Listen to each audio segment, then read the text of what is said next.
Welcome to another episode of Paranormal, the New Normal. I'm your host, Jeremy, as always, trying to make this world seem a little more normal. Are we going to accomplish that today? Maybe. I don't know. We never seem to accomplish that in this show, but we're going to try. But of course, I have a guest to help me do that. And my guest today is Jessica Karels, the Mystic Geek, also host of the podcast Spiritual AF Sundays. And I'm spiritual as fuck Sundays. I'll say it. It's my Yeah, show. just say I it don't here. care. Might as well. I don't care. My show's uncensored anyway. So, but welcome, Jessica. How are you doing today? I am doing great, Jeremy. How about you? Doing okay. My dog took me down today, but when you have a 100-pound mastiff, that tends to happen. Yeah. She wanted to chase the chickens. Hey, that sounds like fun. Yeah, tell it to my now covered in mud pants and shirt. But yeah. Ooh. Okay, that part's not as fun. No, it's not. Oh my god, it's so not.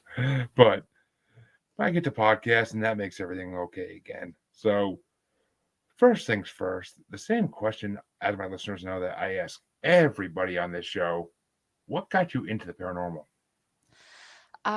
What got me into the paranormal? I was either a very sensitive young child or very creative or por qué no los dos at that point. When I was really young, I had an experience where I could tell people's emotions, specifically my mom's. And there were some things that happened, and because of that, I saved my mom's life. I knew that she was heading in a dark place, and I let my dad know. As an 8-year-old, I didn't know, like, conceptually what was going on in her head, other than that she needed to be looked over or watched over. And I remember waking up that evening to the ambulance and paramedics trying to knock open the master bedroom door at that. So that was my first experience with the paranormal.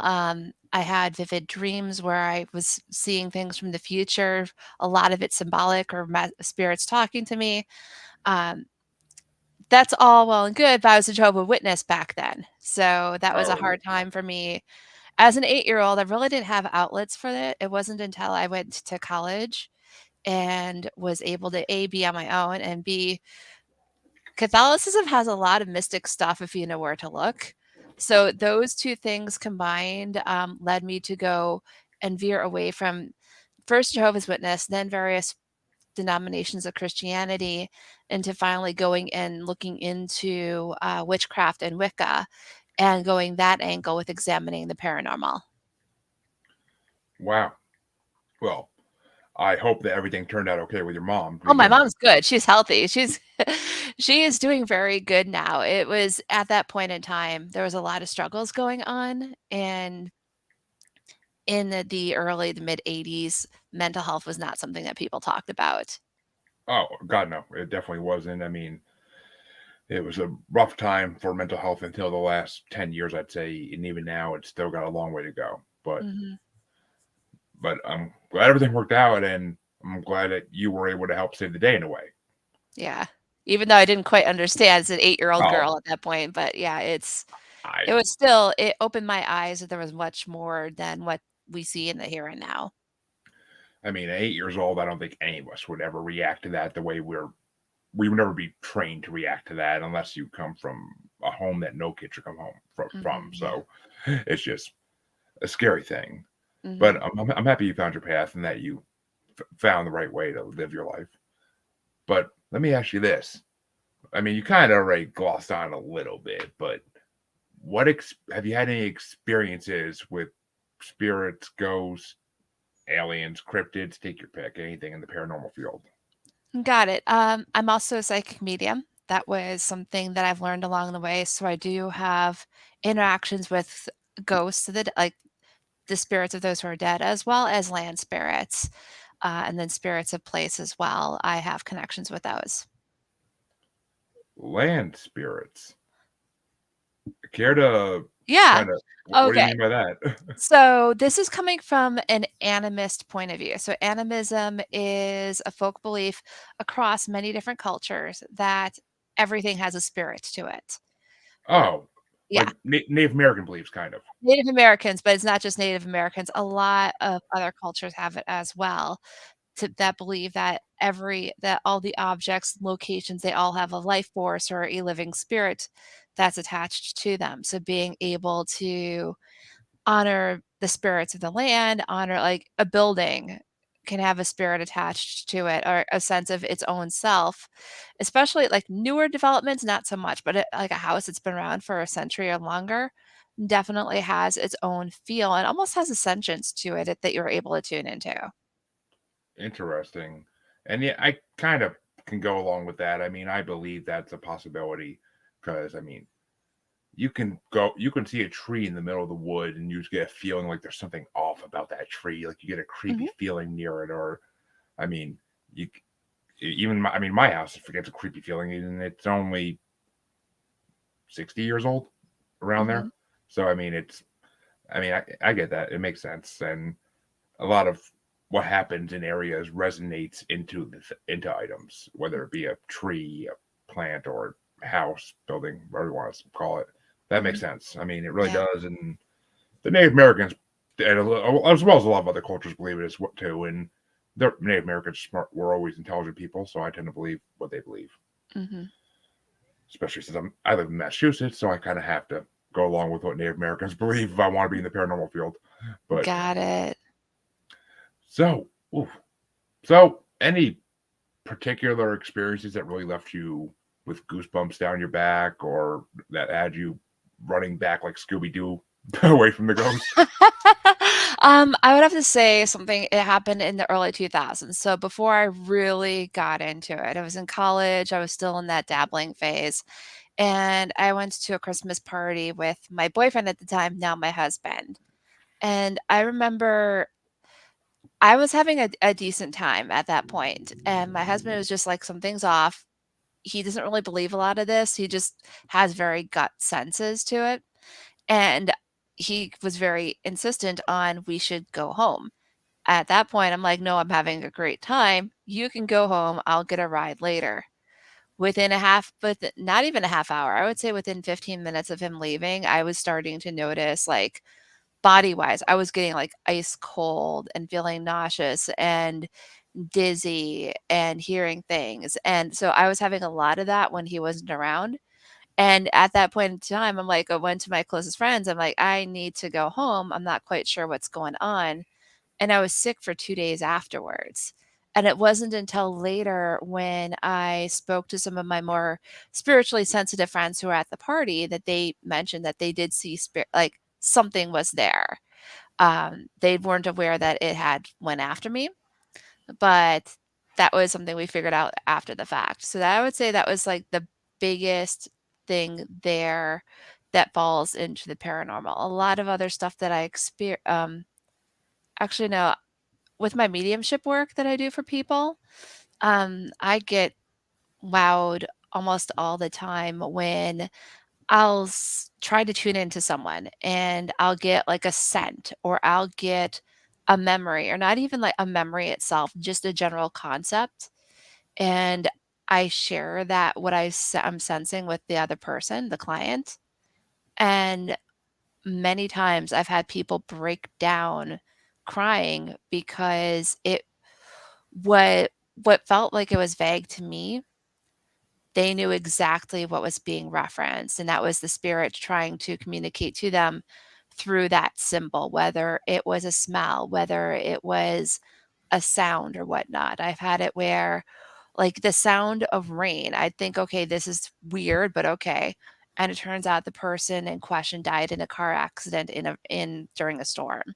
So, things like that, um, whenever I do, mediumship services, they wow and freak me out as much as they freak out my clients.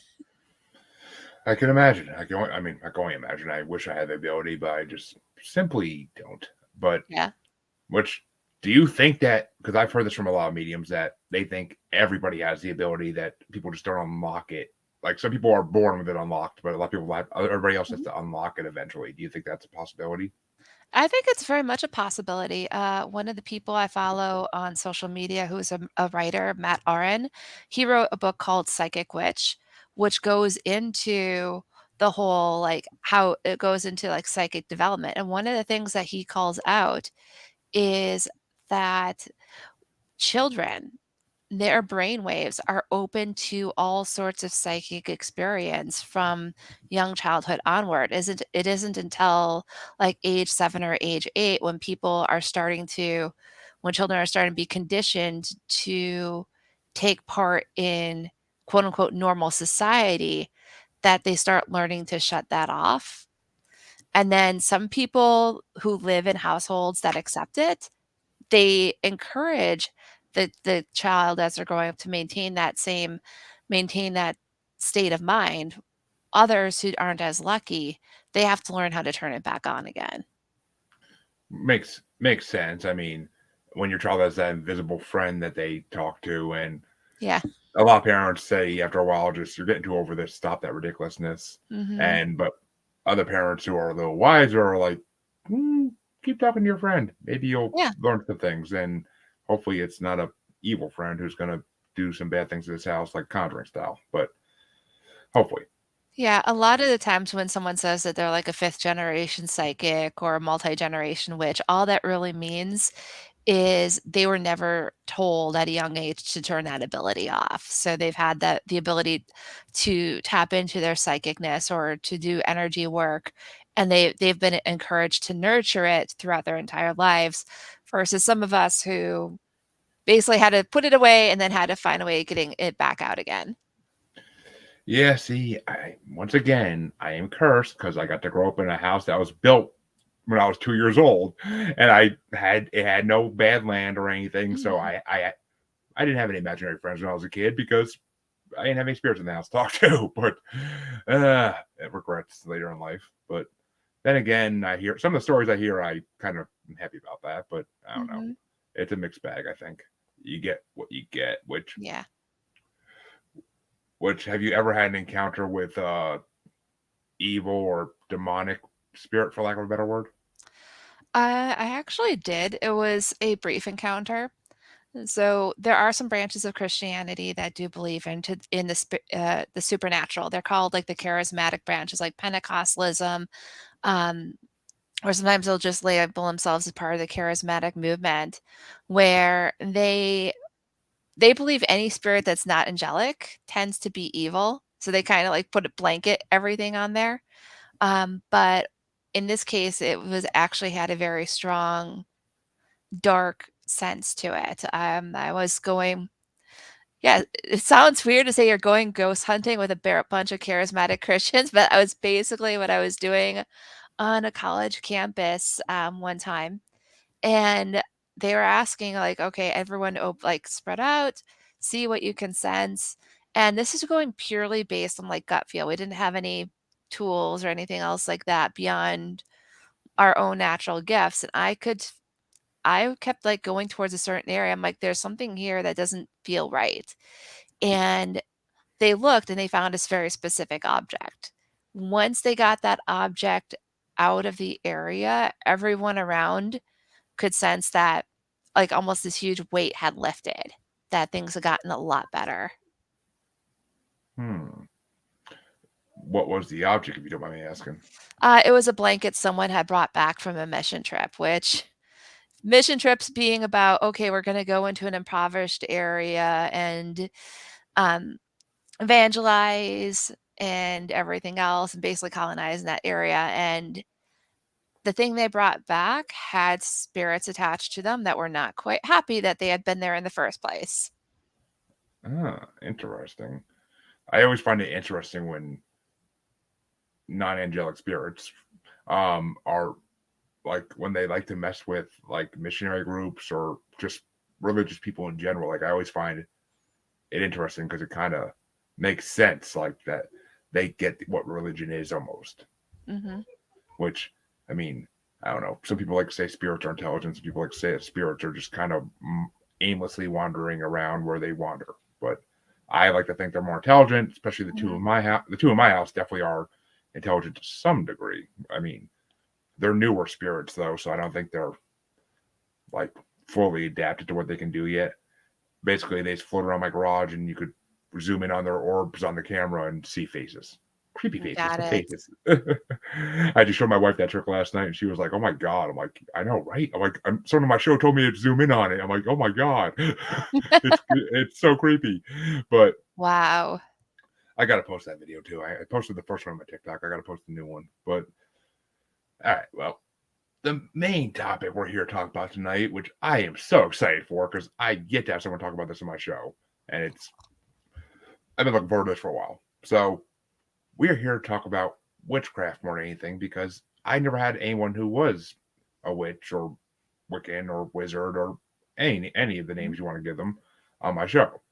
So what, by your definition, is witchcraft? Because I know it's gotten a lot of different terms over the years. There's it's a lot of terms that kind of become this Venn diagram that almost turns into like a giant mushed up pile of Play-Doh if you to really start going into it. So, witchcraft is, I would say, like the art and science, the technical side of something.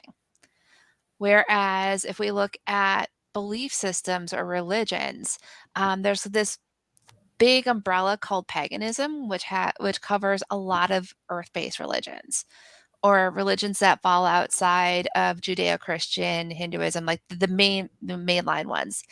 And a lot of the times with paganism, especially if you look at, like, for instance, the United States, it's more these are reconstructionist or reimaging, reimagining of belief systems and practices and faiths that were in Europe in older times. And again, a lot of it some people claim they have lineage all the way back then, but a lot of this is more people taking what they've seen or what they've had research and trying to build it in the here and now. Wicca falls into that. Wicca is actually was done, I think it is the 1900s, early to mid 1900s was when Gerald Gardner from the Great Britain area, he came up with a lot of these belief systems. He compiled stuff from Irish tradition and from other traditions in Western Europe, and he published that or created turned that into the religion known as Wicca. So that's where we come up with Gardnerian Wicca. That's one of the big branches. There's others who have gone through and built similar styles, so they're considered to be traditions within Wicca. Um, but Wicca in itself is a belief system when it comes to deity, when it comes to ethics, when it comes to the use of various gifts or abilities. All right, kind of makes sense, but I mean, yeah, I mean, there are plenty of those out there. I see them all the time on Instagram, Facebook, where they try to boast about that. It's in their blood, and I'm like, so you went to ancestry.com and you just found out you're from a certain part of Europe, and now you're trying to use Mhm, that.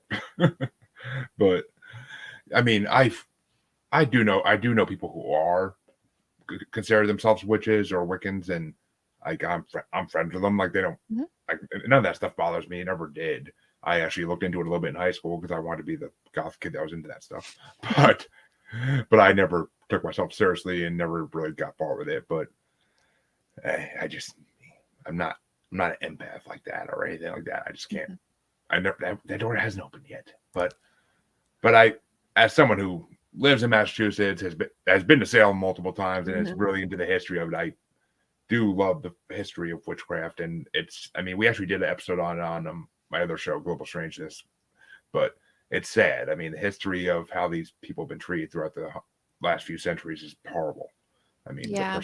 the persecution and all that. But And a lot of times when it comes to witchcraft, when they had the initial trials, a lot of the times what happened is that they would target people who are on the outskirts of society or those who were medicine women in their villages, those who knew how to use various plants in order to help other people. And because they didn't understand, well, how do these work? It's witchcraft. And then also there would be the situation where if there's people who are single and or unmarried and they have land and they have no heirs, getting rid of them would be a way to have a land grab. So they have that. Um, the history of Salem. So, by the way, if anyone says there were witches burned in Salem, there are no witches burned in Salem. That's a big misconception. It's going to clarify it. But there's various theories as to what happened with that. One is that Salem was a bunch of teenage girls who decided to dabble with things. They got caught, and the way that they saved themselves was to accuse everyone else of witchcraft. Another story that I heard was that there was mold in the grain, ergot, and that could cause hallucinations. And it was because of the hallucinations people were accusing one of another of witchcraft. Do I believe that the people who were tried and executed in Salem were witches? They might have been, but but they could have also just been innocent people who are caught in the crossfire of a whole bunch of drama that was going on at that point in time.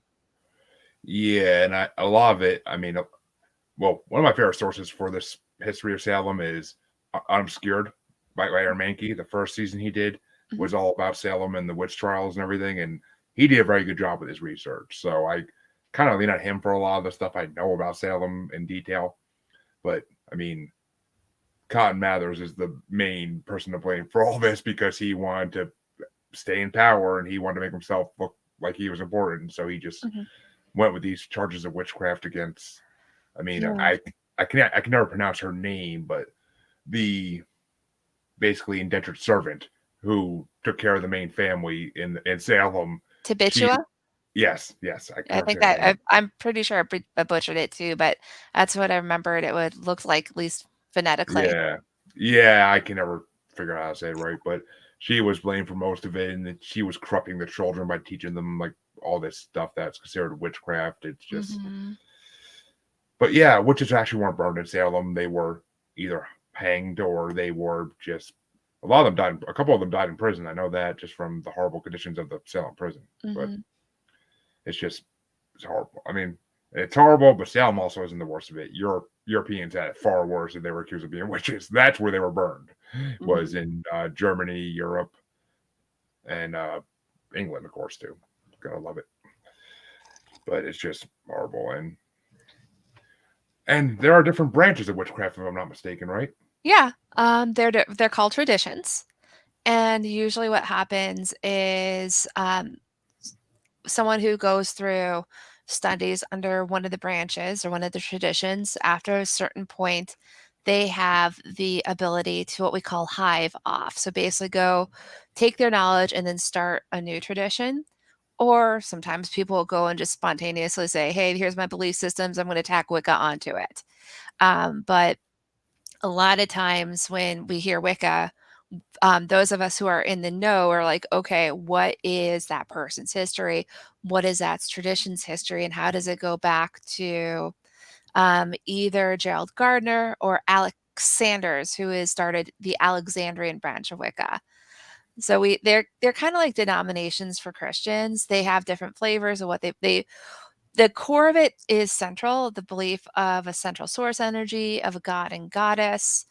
Um, the use of the 4 elements, those sorts of things you'll see across the board. How they bring it about differs. The level of formality differs. The different levels of elevation, because these are initiatory practices that have different degrees, that's gonna be different as well, but the nuts and bolts are gonna be the same. Makes sense. Makes sense. I mean, it kind of well, I hate to do this comparison, but since I've been playing Hogwarts Legacy for the last 2 weeks, I have or last week, I have to. It's kind of like when you take your owls, and in the last 2 years of school, you get to choose which form of magic you want to go work with. Mhm. It's So kinda it's like that. kind of, I mean, but I hate to just throw it a bone at J.K. Rowling on that one, but someone has to. But I think the closest analogy I found, it would be like the Christian denominations. It's the because theology background here. Like they'll all have this central core belief on it, but the way that they practice it or the way they express it is different. Not necessarily owl.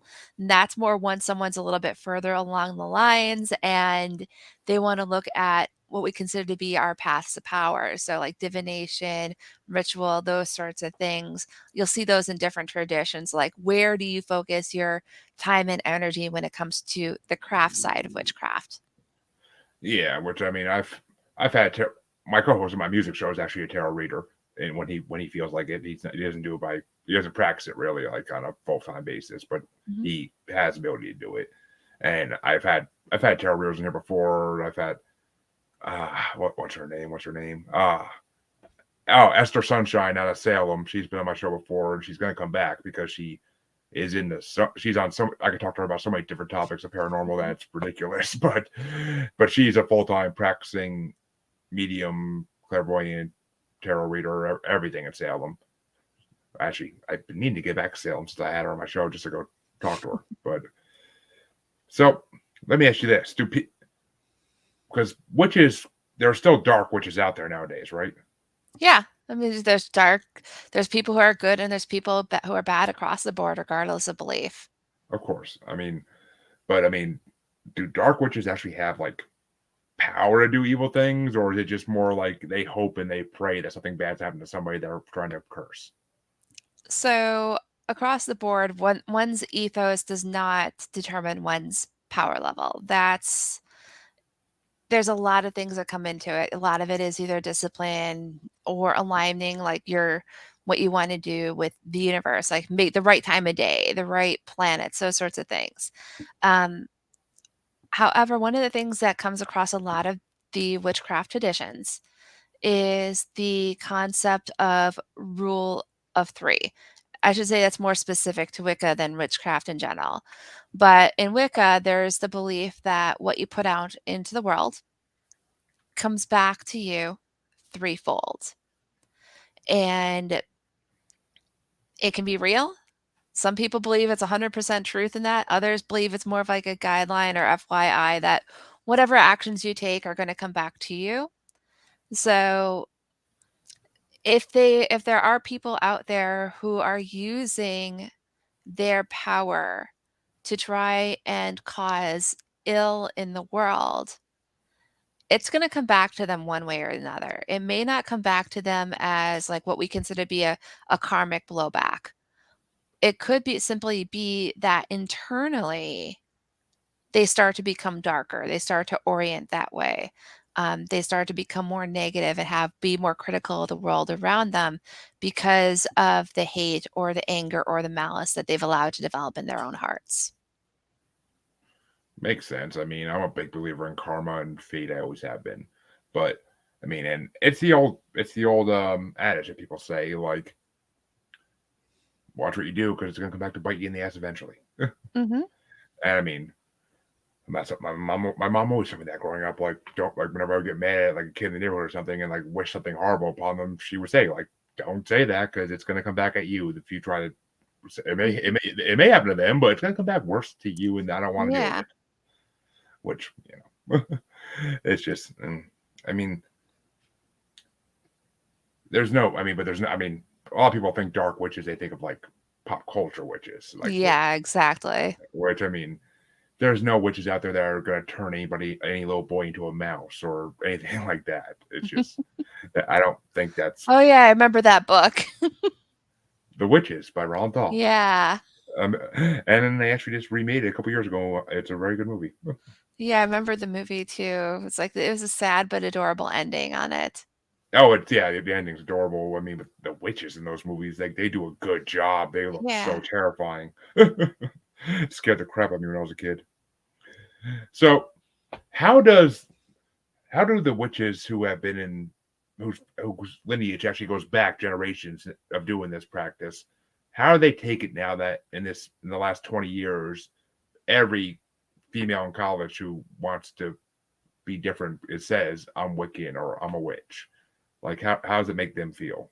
Is there Okay. a lot is there a lot of like dispute between this or So I'm not going to speak for them since I'm not part of that group, but I can speak for myself as someone who is Wiccan, who has been practicing witchcraft for 20 years.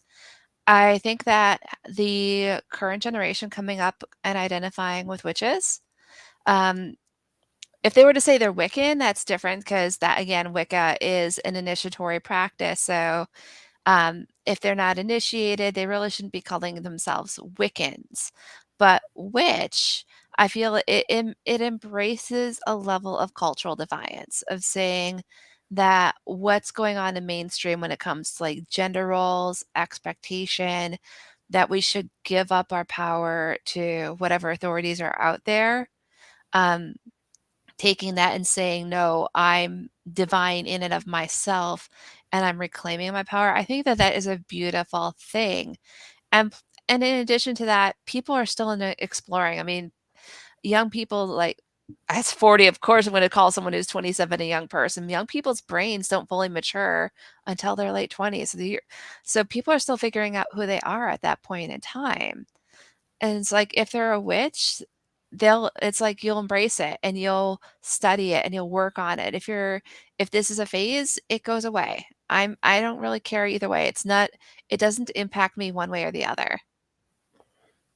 Which, in my mind, that's a good attitude to have. Really, it is. I mean, it's like when I see like someone trying to start a podcast and they're asking like people in a podcast group on Facebook for advice, and it's just like there are some of these podcasters that have been around for years, and they just try to attack them and say like, "Oh, don't do it," like, and it's just like, why? None of us are getting rich doing it. It's not like they're going to be taking away Mhm. our money doing it. Like, Oh my gosh. Yeah, there's sometimes you'll see that too, more in like the general community rather than in a specific branch where there's a lot of comparison that happens. And there's not a lot of room for what I call the newbie mistakes. Like if you have someone who's newer to witchcraft or newer to divination or working with spirits, and I've seen it on TikTok all the time of someone will go on TikTok and say, I've got this message from the divine that this, and this is going to happen. And someone needs to go to them and be like, "Oh, honey, you got messed with by a trickster spirit." Versus, I see a lot of times people just slamming it or criticizing that person, and they end up walking away jaded or sad or bruised, and that's not helpful either. yeah, I mean, in any field, in any world, those community, you shouldn't be bashing people that are trying to come into it unless they're coming into it for the wrong reasons. That I can kind of agree with to a degree, but I mean, if you meet someone who's a young 20-something-year-old and they're saying I'm going to be a witch so I can curse my enemies, and it's like, yeah, okay, you don't deserve to be a witch. Like, no, no, I mean, at that point, I'd pull them aside and be like, "Okay, why do you wanna curse them?" And usually at that point, it's like, "Well, I wanted to curse them because they hurt me." And I'm like, "Okay, well, why would cursing them what would that do to you?" And they're like, "Well, it would make me feel better." "Why would it make me feel better?" It's like, "Because then I'm seen, or then I mm, feel like there's justice." And it's like, "Okay, then the issue isn't necessarily needing to curse someone else, it's needing to work internally, either to resolve what led to them feeling hurt and wanting to respond back with cursing or whatever need of approval they wanna have to or that they're trying to take care of, that they feel will somehow be remedied by cursing the other person and hoping that that will cause that other person to see the error of their ways and come back begging. So, I've been in that spot. I've seen and worked with other people who've gone through that, and it's learning the discipline so that to have it where magic is not something that you use simply because you use it because there's no other choice. yeah. I mean, it makes sense. I mean, all the stories of people like selling their soul to a devil or to a demon to try to get powers like that. That's where all that comes from. Is just the idea of people on their last resort that they're feeling so hurt that they need something to feel like they have power in the world, which is Mhm. just sad that people have to get to that point. I mean, I've been there.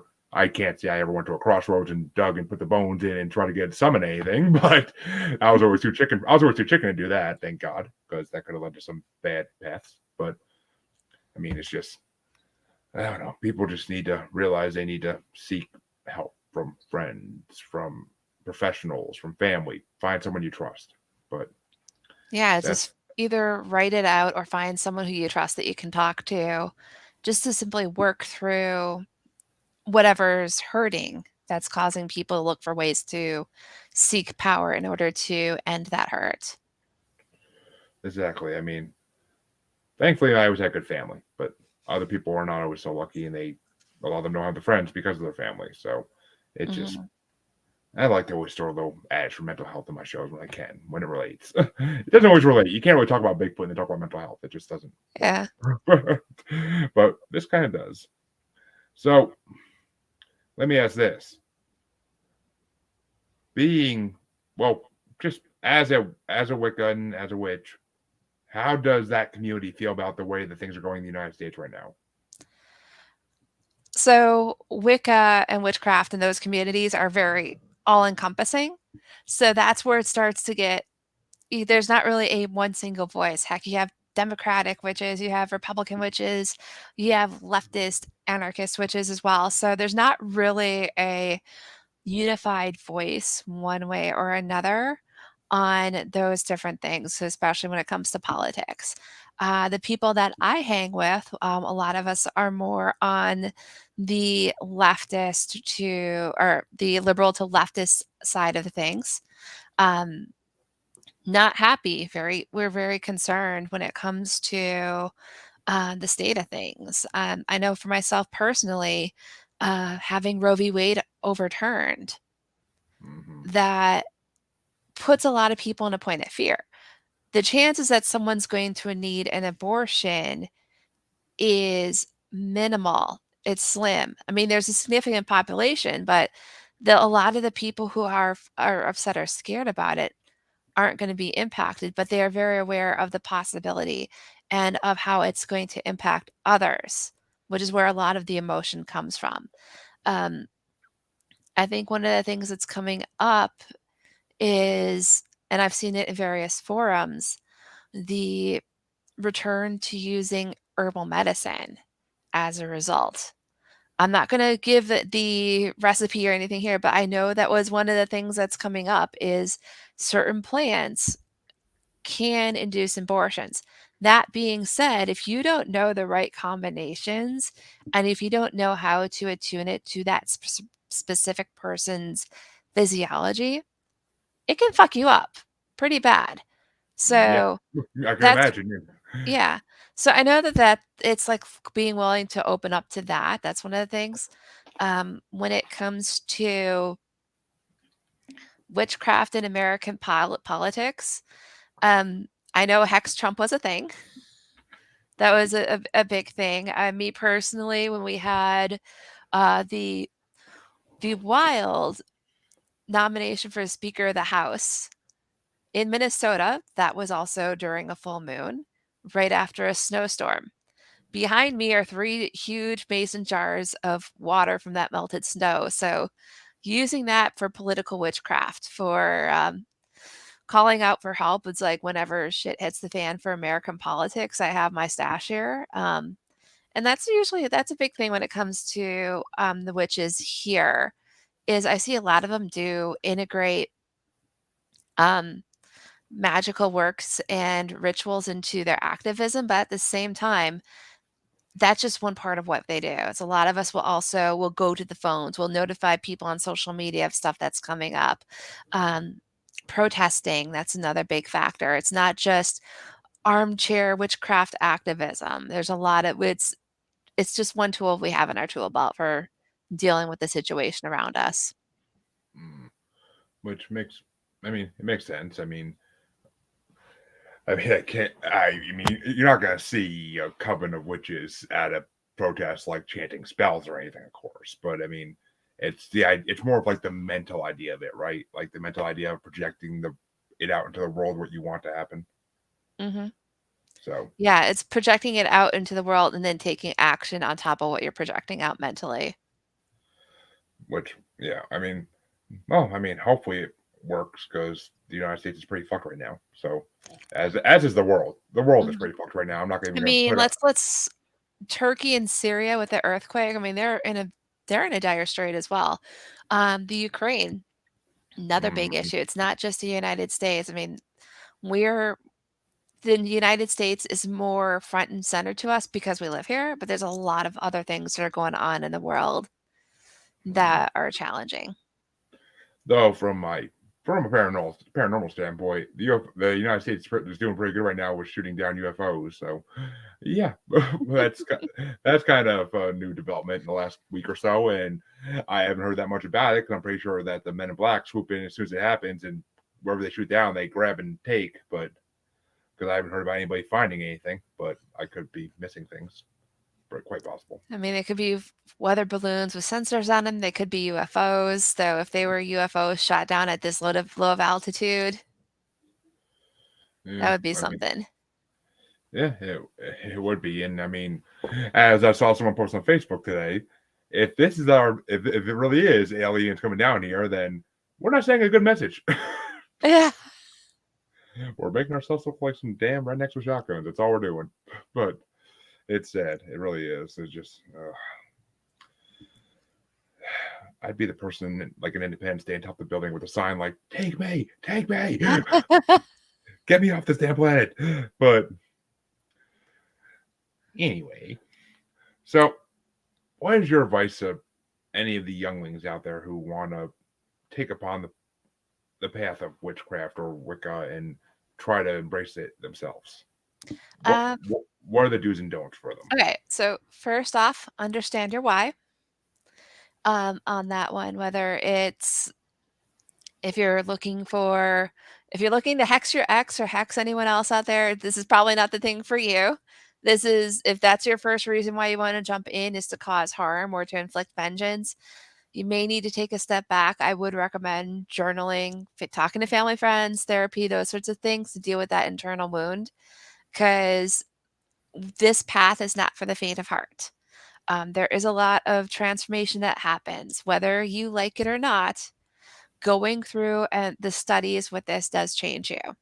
And what I mean is that you go through, and as you're doing more and more work, it's not just outward magic. You're looking inside, you're working on healing your wounds from your childhood, all your various traumas.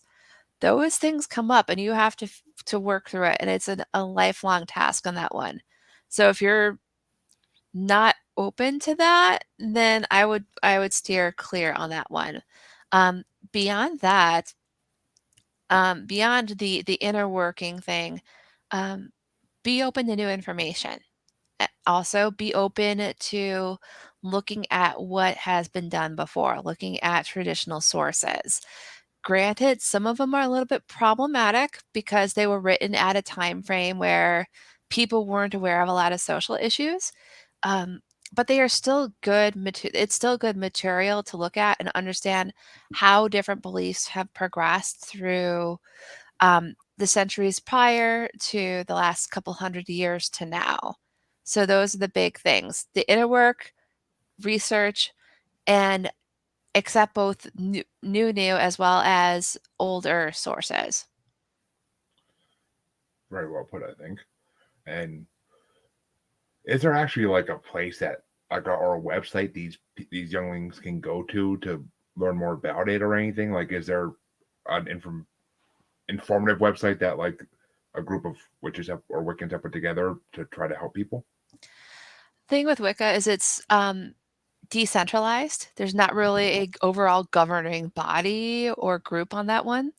If you're looking for resources that are out there to understand just the practice in general on a very high level, I would recommend Psychic Witch by Matt Oren as like a starting book to understand like the basics of the craft in and of itself. If you want to look at specific traditions, then just typing in that tradition's name in Google, you'll find a lot of information that's out there.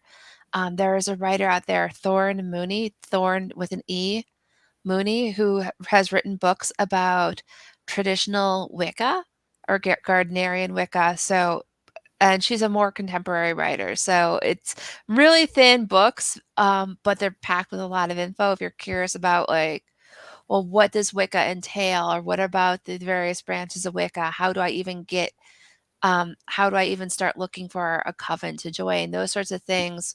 Her books, I would say, are a good starting point for that. Nice. I've heard that name before, though. The Thorn name. I know I've heard that. Mhm. I don't know why. I never really looked into it, but I know I've heard that name somewhere. That's interesting. Synchronization. Gotta love it. So let's kind of jump over to your other, I would say profession, but let's say your other, the other half of you. The so what is it like being a tarot card reader to you? Because I always like to find this out because everybody's different Mhm. answers. So I liken it to being a bartender in that I get people to open up, and all I'm really doing with the cards, so the tarot cards themselves, I believe the right cards show up at the right place at the right time. And the job of the tarot card reader is to be able to discern what those cards mean and to relay that in a way for the person across from you on the table to be able to understand.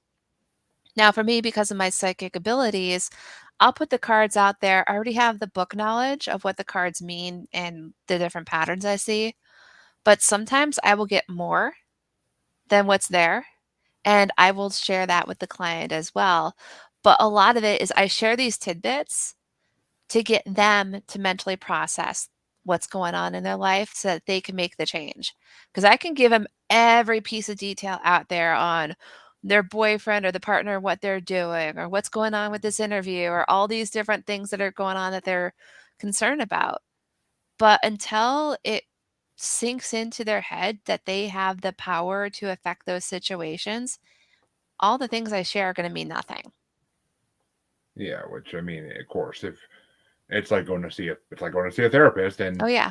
you're not willing to hear what they're saying. Like you're just going to try to blame everybody else for your problems and not actually look inward. It's the same. Hmm. It's the same mindset. It's like you have to be willing to look inside you before you can look outward for issues. Yeah, And exactly. which is why therapy didn't work for me for all my teenage years. But I figured that out later on because therapy doesn't. Yeah, it didn't do nothing for me in my teenage years. But as I got older, I realized you weren't trying, you idiot. You just weren't trying to get the help. Yeah. But but another question I like to ask tarot card readers: what like are the most common questions you get from people about like? I mean, I'm assuming I know what most of the answers are going to be on this, but I'm always like it's always one of those things I wonder. Like the most common questions I get? Like most like yeah, like the most common questions you get All like right. topic wise. So topic-wise, they're gonna fall into one of 2 categories. There I mean, sometimes we'll get more, but these are the 2 main ones. Romance and work, or Hmm. relationships in general and work. Work's usually like, "My job sucks, my boss hates me," all this other stuff. "Am I gonna get fired?" Like, those sorts of things, and it's like, "Well, you're giving me all the red flags of what's going on, and I don't know if I need the cards for this from everything that you're saying, but I'll go ahead and do this. So at that point, it ends up being like part tarot card reading, part coaxing them to realize from themselves different things.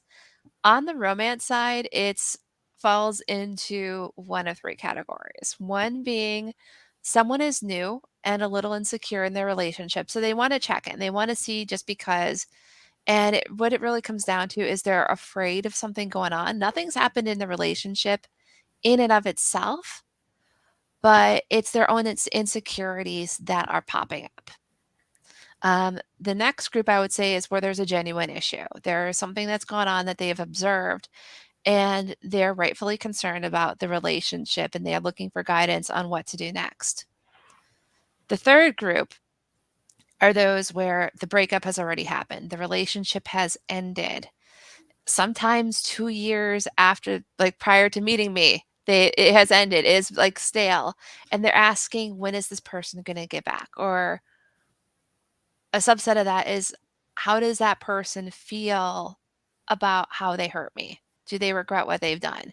And at that point, it's no longer about the relationship or anything else, it's about how that person has been hurt and Yeah. how they're relying on something outside of them for their own healing, mainly an apology that may or may never happen.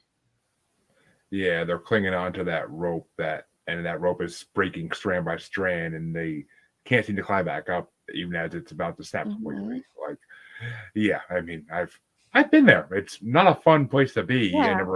I never went to get a reading or anything for it, but I just kind of drank and smoked my way through it. But eventually, you do heal from those. It just takes a little while longer, and some parts of you may not heal ever. But I mean, it's just Mhm. you got to learn to self medicate with that kind of. Or find so find someone who makes you happy. That's what it Mhm. is. You gotta find the next person that'll make you happy and put all your effort towards them, and then you'll eventually forget about the past. Yeah, or even just simply having, like, the ability of being more self-aware helps, like, to go back to the case of those who ask about their ex, ask if their ex feels bad about what happened, ask if their ex is going to apologize to them at some point. What that comes down to is the core belief of, "I am worthy of love." Something happened to that person in the past where that belief got squashed or hindered, to the point where they're seeking outside they need that outside validation to believe that they're worthy of love. So, finding out that someone who hurt them feels bad about it, well, of course they should feel bad about it because they hurt someone who was worthy of love and gave pain and anger and whatnot instead. Or the apology is this form of validation that the person's worthy of love.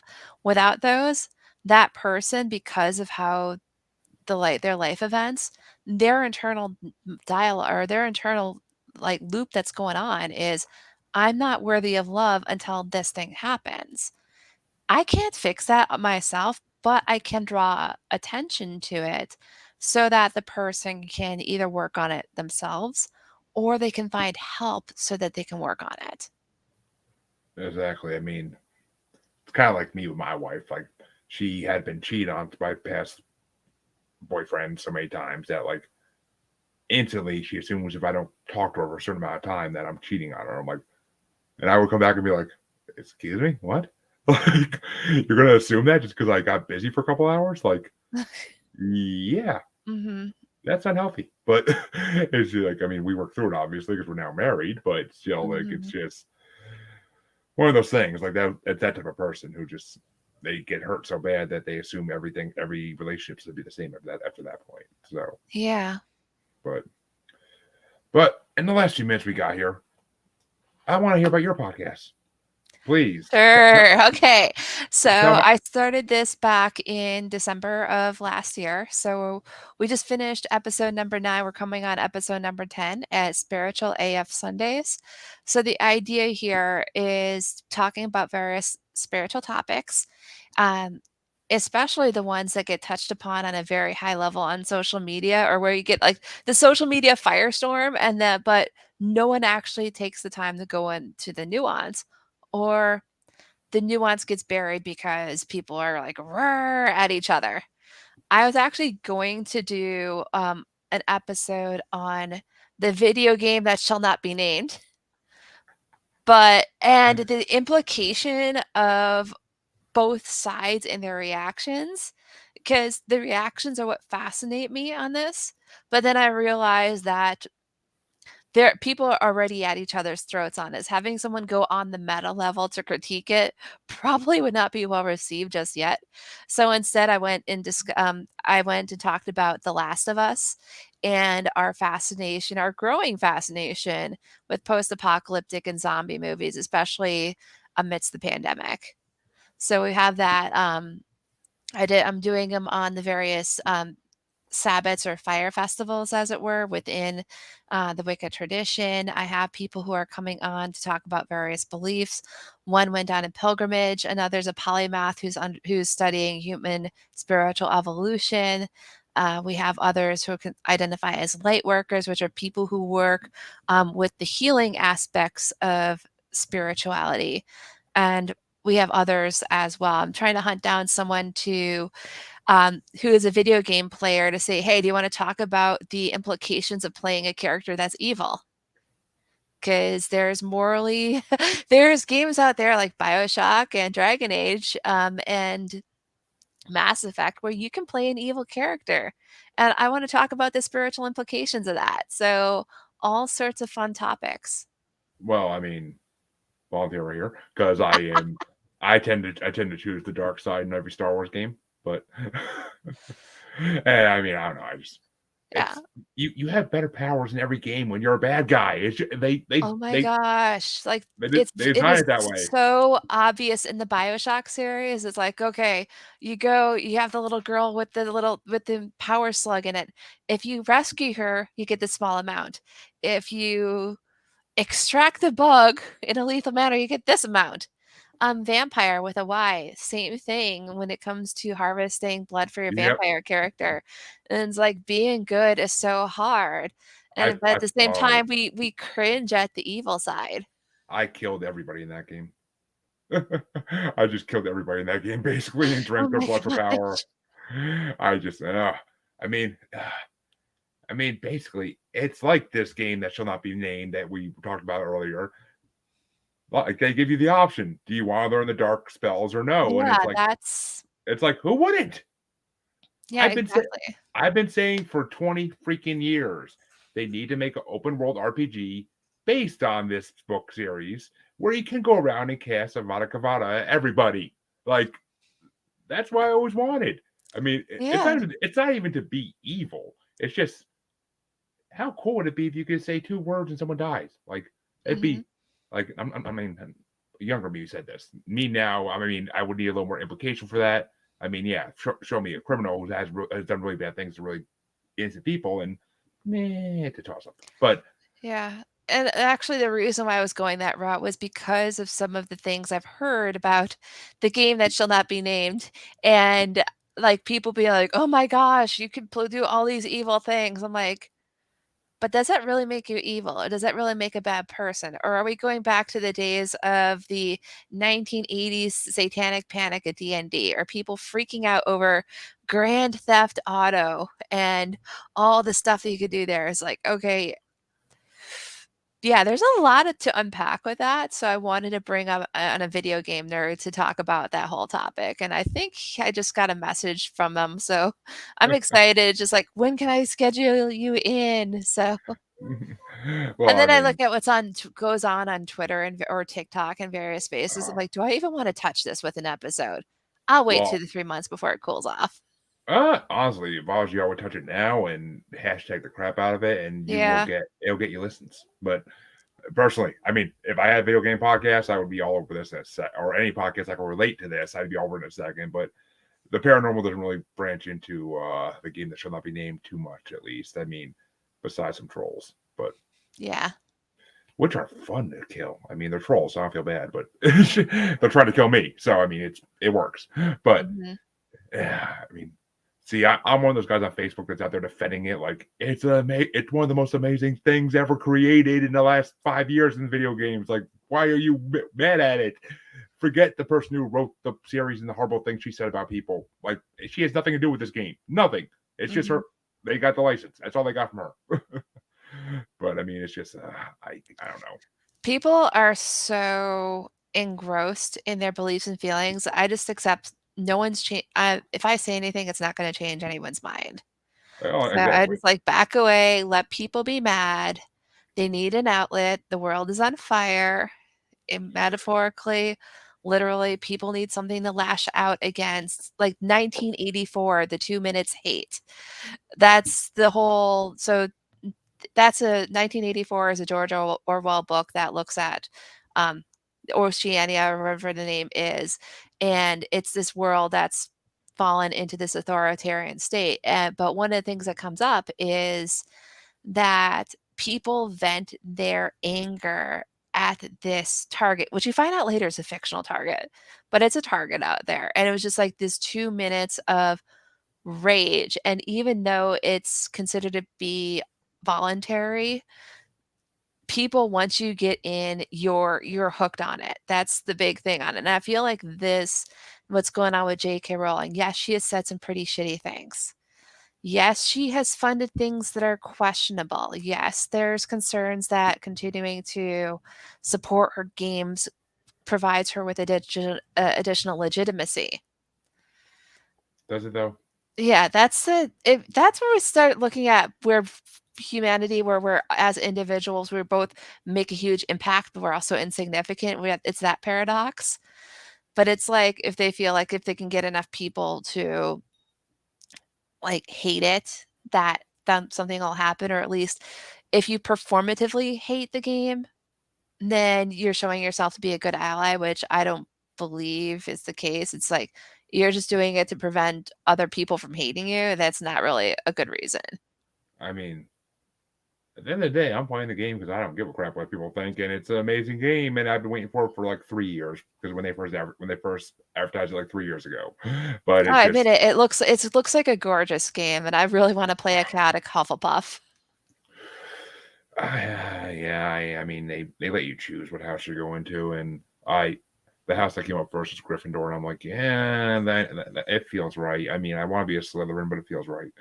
Yeah. Well, from what I heard with the game, that you have it's like you can do multiple playthroughs. So you can play Gryffindor in first, and then Slytherin another time. I'm already like 50 hours in, and I'm nowhere close to finishing the game. I do not see myself doing a second playthrough of this game. Oh my gosh, 50 hours already? Wow. Uh, I happened to get unemployed literally 2 days after this game came out. So Oh wow. actually, no, actually, I'm sorry. Actually, literally a week before this game came out, I was actually playing GTA 3 remaster. Speaking of GTA, before waiting for this game to come out, and even playing some Kingdom Hearts 1 remaster, waiting for this game to come out because it's just, I beat the last game I was playing. And I'm like, I got nothing to do when Harry Potter comes out in like 4 days. Like, I'm not gonna start a new game when this is coming out because this is gonna be the game I want to play. I already know it. But I mean, yeah, the whole Satanic Panic thing and like the whole GTA being hate on the late Yeah. '90s, it's ridiculous because it's, yeah, I grew up playing GTA. I'm not out there running over hookers. Like, that literally was the argument they had when that game came out. Was like, it's teaching kids that it's okay to kill hookers and run over people, and I'm like, really? Because I didn't grow up and go to do that. I mean, I don't feel like going to jail for running over someone over my car. Like, what do they think? Like, I don't know. Society. I don't get it. Never got it. Yeah. Never will. It's We just have the way way. too much free time on our hands. First world country, we have Yeah, way I too much know. free time on our hands. Um if we weren't in such a position of privilege with like abundance and wealth, and even in our hardships, we're so wealthy compared to other nations. Oh God, yeah. I mean, Yeah, it's like even the poorest among us, if you look at other areas, third world countries, whatnot, we have a lot. And I think it's because we have a lot that we feel entitled to voice our opinions on a lot of issues and feel like our stance on it, our being whoever's there, that stance on it is the correct stance on it when without acknowledging maybe it's a little bit Eurocentric or American centric in those mhm. beliefs. Because I have friends around the world with various political beliefs relative to their own spots. So labels that fit here don't necessarily mean labels that fit Yeah, elsewhere. of course. And it's like, it's interesting learning about America through the eyes of someone who doesn't live in America. Of course. Yeah, it is. I mean, I have a lot of podcast friends that are British, and like we give each other shit all the time about it. I'm like one of them was hating on Marvel the other day, and I'm like, do not make me come over there and start the Revolutionary War all over again. Do not. But it's just, I mean, they, I mean, even the British view us as like bloody colonists still. Like that's basically how they feel. Like we're just still the bloody colonists that we're the pets that they let get away that started their own nation instead. And when they tried to reclaim it, we just became a horrible country eventually because of it. But I mean, yeah, we've always had privilege. That's the issue. I mean, Mhm. since the early 1900s. But I mean, that goes back to J.K. Rowling though, because she was homeless when she wrote this book series. Yeah. And I mean, the fact that she could do that speaks so much for this world. Like that she could go from being homeless to being a billionaire because she had a great mind. I mean, I watched the documentary about like where she got the ideas from about her friends and stuff. And like it's brilliant how she came up with all this and the depth that she came up with all this. Like Pottermore, like the universe of it all. It's Mhm. just insane. It's insane how she came up with all this. And it's just funny that we're talking literally a week after this game came out. So, Yeah. like I could, I Well, if we've tangented, I'm cool with having this tangent. I totally did not plan that happening, listeners, but it just happened that way, and I am 50 hours deep in this game because I'm unemployed currently for the last 2 weeks. So Yeah. it just, and I got nothing better to do than apply for jobs in the morning and then play this game for until my kids go home from Mhm. school. But it's just, it's such a good game. Oh my god, it's It's like a gorgeous game. I will say that it is uh, a gorgeous game. it's gorgeous. I mean, people are saying there's anti-Semitic themes in it. I kind of can see that, but I mean, I mean, the uh, goblin trope has universally been anti-Semitic. It's yeah, that, and I can see that. And then there's that one there. I know I keep seeing on social media about the one artifact of the goblin artifact and finding analogs to Jewish lore on this thing. It's like some sort of decorated horn or whatnot that has gorgonzola cheese in it in the game. And the date in the Harry Potter game that it was used or that's tied to it is a date in Jewish history mm, um, on there, and it's supposed to like the horn's supposed to look very similar to a Jewish horn or tool that they have, and I'm like, okay, this is yeah, I might not got to that part yet. Honestly, I don't. I'm not recalling any kind of horn, but yeah. It might be later, it might be a hidden object. I'm not sure. I just keep having people post about it. because of course if one person finds it, it's gonna get reposted like crazy. Yeah, But I mean, yeah, it's it, um people look for symbols and they may have been done innocently or someone did not go through the Anti-Defamation League website with a fine-tooth comb on something, and uh, then next thing you know, it leads to an outrage. I mean, well, I mean, I will say like Yeah. it's what do you call it? Well, I mean, I saw a post on Facebook today about it. Like, I saw a Mhm. video on it. Like, Rihanna at the Super Bowl halftime show wearing all red, doing the Illuminati symbol at one point, and Yeah. some Sam Smith or whatever his name is at the freaking Grammys doing the same thing in all red. Like they people look for things where they Mhm. really like there probably is nothing to do with anything Illuminati based out of these two acts, but I mean, Yeah. could be. I am a firm believer that there's Illuminati and there are people controlling our world. I am a firm believer in that, Mhm. but it's just I don't like to look for little things everywhere that Yeah. lead to it. Like there's big signs out there that lead to it, and that's what you need to focus on, not the little things. Yeah, and I see it too within the gaming industry that, um, people actively look for the dog whistles, the signs Mm, of hate speech, antisemitism, those sorts of things that are, like, baked into something or hidden from the casual onlooker. So then you start you on one hand, yes, this there is the potential of it. I will flat out say there is that but always gonna be that potential. But sometimes it's like you're looking for ghosts that aren't there or looking for something that's not really there and you're pulling at straws and trying to like build an argument of this is bad because of this one thing that is random. Couple years ago, so Vampire the Masquerade is this tabletop game that's been around for who knows how long. In the process of developing V version 5 or V5, they went through and they had in the book an example dice roll. Now, they use 10-sided dice. And usually the style guide is if you're going to do a sample dice roll, you put the result in numeric order.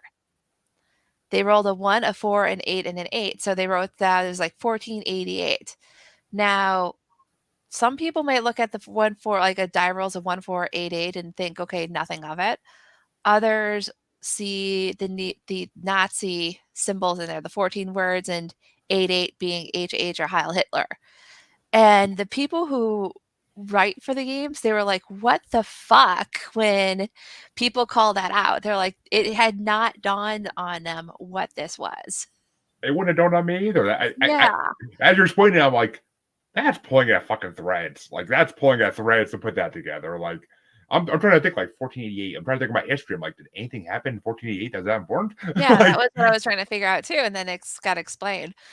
Or the whole concept going back to the whole idea of the ethics of playing an evil character because Vampire the Masquerade is an analog to the real world through the quote unquote world of darkness. One of the concepts that was written up in version 5 is a Nazi Bruja being one of the vampire clans that they have there. yeah. The thought that Nazism exists to the point where it was actually being written about as a gaming concept brought a lot of outrage. So And these people never played any of the army games where you can kill undead Nazi zombies. Like, there's a difference between killing Nazi zombies or having it as a potential character concept for a player to either play on their own or for the story runner to have as a character that they could interact with. That was I what mean, got a lot of attention. if you watch Fantastic Beasts movies, Grindelwald is basically Wizard Hitler. That's basically what he is. That's basically what Voldemort is. Like every bad guy in J.K. Rowling's universe is basically a Wizard Hitler because they want to. It's all about pure blood. Like that's what Mhm. even in this game, it's what it's about to some degree. Like there's mentions of it a lot, and like no, this isn't really a spoiler because everybody should know it because it's actually they talk about it in all the books. Mhm. What's his name? Black. Sirius? No, Not his Sirius Black. father, their father. Um, why can't I never think of his name? Phileas or Nigellus? What the hell is his name? Phineas Black. Phineas Black, Sirius Black's father, is the headmaster of Hogwarts in the game because the game takes place in the 1890s, and according to what the book lore says, that was when he was. Yeah, Phineas Nigel Mhm. Black. That's his name.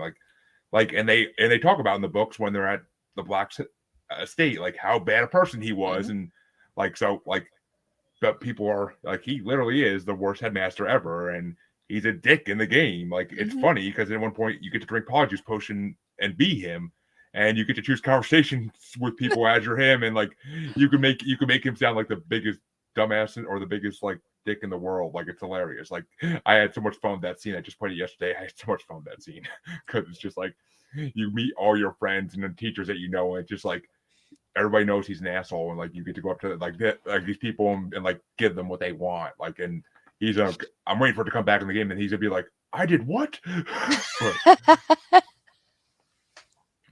but it's just, and it's funny because you actually find a letter in his office where it mentions Sirius, but as a child. But Wow.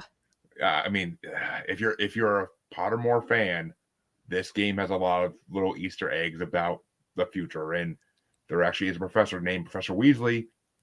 Whether there's ties to the actual family has not been determined yet, but there actually is a professor named Professor Weasley. Hmm. It's and they tell you that right. It's in the first like 2 hours of the game. Like so, I'm not giving away spoilers by any means, but it's just I'm waiting to find the ties to the family. That's what I'm waiting for. So it's 1890. That's 100 years later that the books take place. So I don't know if it's going to show up or not, but Mhm. I don't know. It's just there's a lot of little Easter eggs. Yeah. It's amazing. But I have to finish. I have to finish it by April because that's when Jedi Survivor comes out. So Priorities, yeah. oh, priorities. Yeah. It's And I know we've gone on a tangent with the whole J.K. Rowling and with the Harry Potter games, since we're actually just going to call it out now. But I feel it does tie into maybe not just witchcraft, but more like the ethos side of it, of understanding our.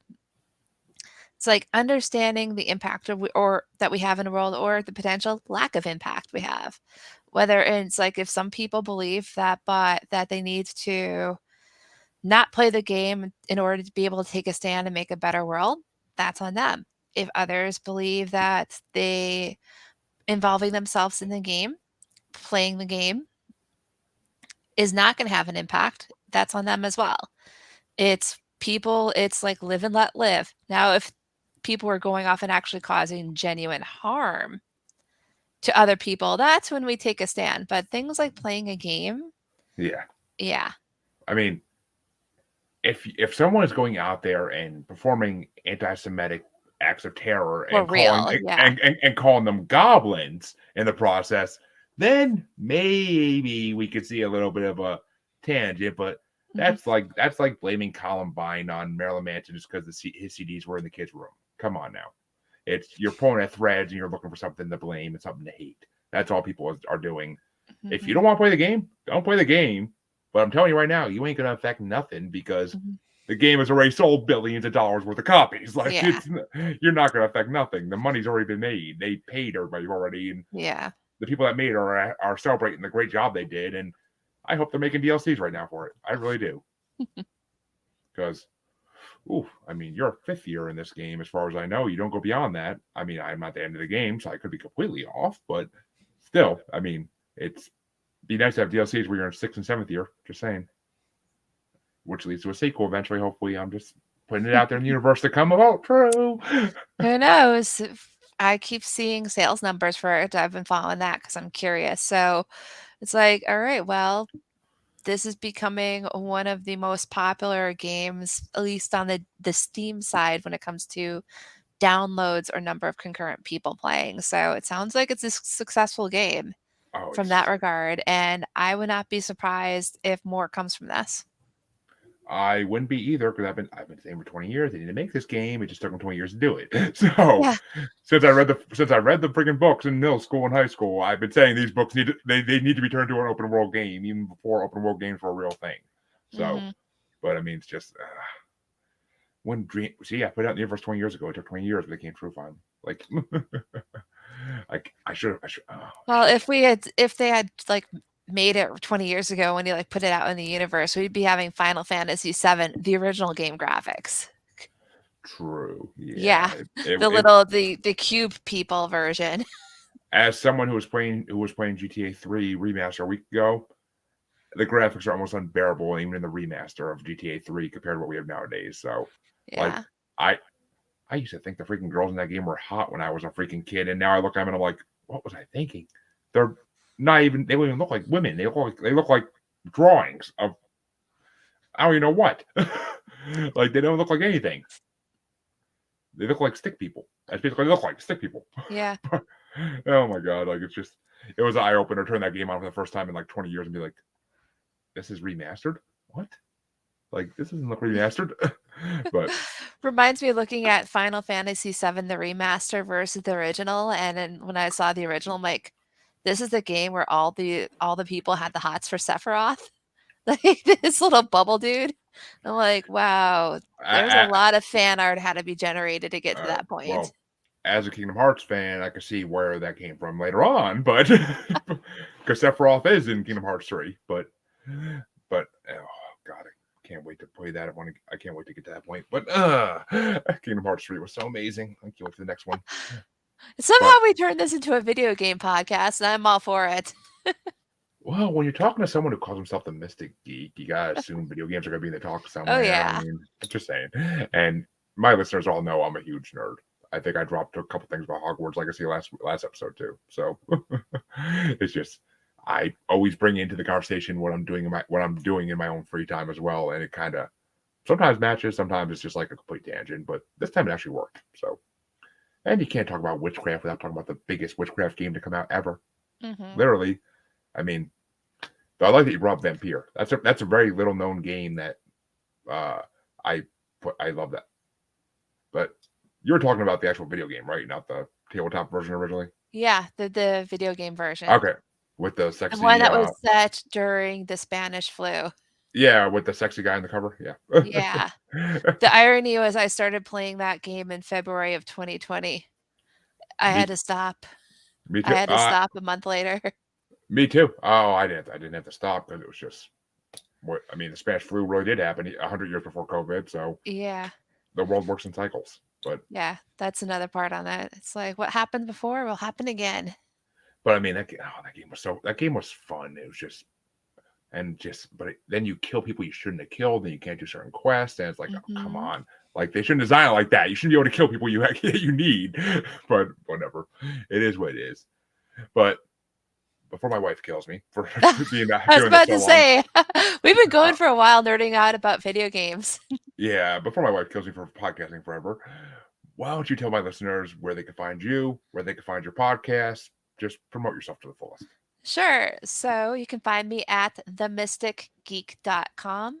Um, the Mystic Geek on most social media platforms. They'll either be straight one word, The Mystic Geek, or Instagram and on Pinterest. You have to put underscores for under like the underscore mystic underscore geek because someone got there first.